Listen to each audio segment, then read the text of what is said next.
Hi there, this is Jackie, your NLP coach. Now imagine never having to work for the rest of your life again.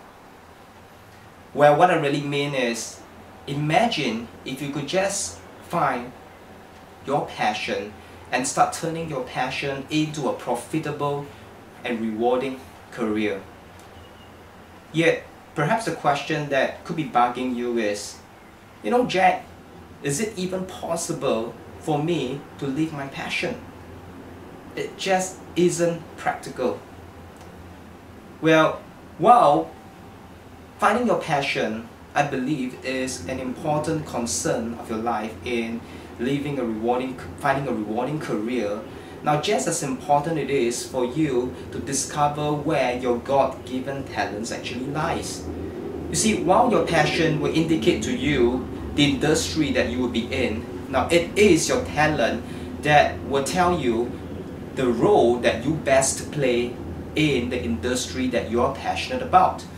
So, for instance, if you are a footballer, you might be thinking, the question that you could be asking is, do I play better in the role of a defender or a striker?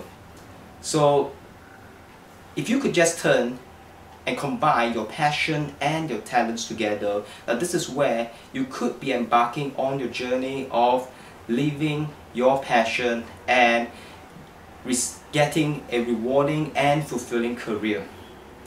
So as we begin this very new year with vigor and hope, now I want to challenge you by really getting you to ask yourself the following questions. Now, what am I really passionate about in my life? And how could I possibly turn my God-given talents into a rewarding and fulfilling career starting this year 2015? So once again, I wish you an awesome and a happy new year, and may you learn to unleash the star in you. I'll see you soon and connect with you again soon.